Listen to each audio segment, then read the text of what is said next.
તળાજા પંથકમાં એક ગંભીર ઘટના બનતા નોંધાઈ પોલીસ ફરિયાદ। મળતી વિગતો મુજબ તળાજા તાલુકાના દાઠા પોલીસ સ્ટેશન નીચે આવતા એક ગામમાં મહિલાને અને તેના સાસુને મોડી રાત્રે તેના ઘરે જઈને માર મારવામાં આવ્યો અને માર માર્યા બાદ મહિલાને જાહેરમાં ઢસતી મહિલાના ગુપ્ત ભાગે ઈજા કરી હતી। મહિલાના ગુપ્ત ભાગે ગંભીર રીતે પાટા મારવામાં આવ્યાના અહેવાલ। મહિલા ભાવનગર સરટી હોસ્પિટલમાં સારવાર હેઠળ હોવાના અહેવાલ। મહિલાને ગુપ્ત ભાગે ઈજા કરી લાતો મારવામાં આવી હોવાનો આક્ષેપ। તળાજા પંથકમાં રહેતા ઈજાગ્રસ્ત મહિલાએ દાઠા પોલીસ સ્ટેશનમાં નોંધાવી પોલીસ ફરિયાદ। શિલ્પાબેન દુધરેજિયા ઉંમર વર્ષ 32 દાઠા પોલીસ સ્ટેશનમાં નોંધાવી પોલીસ ફરિયાદ। ફરિયાદમાં જણાવ્યા મુજબ તેઓ અને તેના સાસુ ઘરે સૂતા હતા અને તેના પતિ મેરેજમાં ગયા હતા।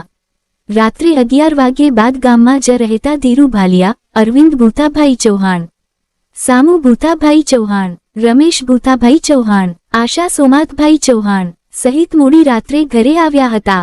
પરણિત મહિલા શિલ્પાબેન દુધરેજિયાને અને તેના સાસુને મોડી રાત્રે માર માર્યો હતો। ત્યારબાદ પરણિત મહિલા શિલ્પાબેન દુધરેજિયાના વાળ પકડીને ઢસડીને શેરીમાં લાવ્યા હતા અને પુરુષોએ ફરિયાદી મહિલા શિલ્પાબેન દુધરેજિયાના ગુપ્ત ભાગે લાતો મારી ભારે ગંભીર ઈજાઓ પહોંચાડી હતી। ગુપ્ત ભાગે અને શરીર પર ઈજા થતાં મહિલાને તાત્કાલિક હોસ્પિટલમાં સારવાર અર્થે ખસેડવામાં આવ્યા હતા। દાઠા પંથકમાં ઘટના બનતા અનેક ચર્ચાઓએ જોર પકડ્યું હતું। થતી ચર્ચા મુજબ આ મહિલાને આડા સંબંધની શંકાની દાજ રાખી ઈજાગ્રસ્ત મહિલાના ગુપ્ત ભાગે ઈજા પહોંચાડી હોવાની ચર્ચા। મહિલા 3 દિવસથી ભાવનગર હોસ્પિટલમાં સારવાર અર્થે ખસેડવામાં આવ્યા છે। ઈજાગ્રસ્ત મહિલા અને તેના પતિ સહિતે હોસ્પિટલથી ગંભીર આક્ષેપ કર્યો હતો અને ગંભીર કૃત્ય કર્યાનો આક્ષેપ કર્યો હતો। ઈજાગ્રસ્ત મહિલાએ દાઠા પોલીસ સ્ટેશનમાં મહિલા પુરુષો સહિત કુલ 5 સામે ફરિયાદ નોંધાવી હતી। દાઠા પોલીસે તપાસ હાથ ધરી હતી।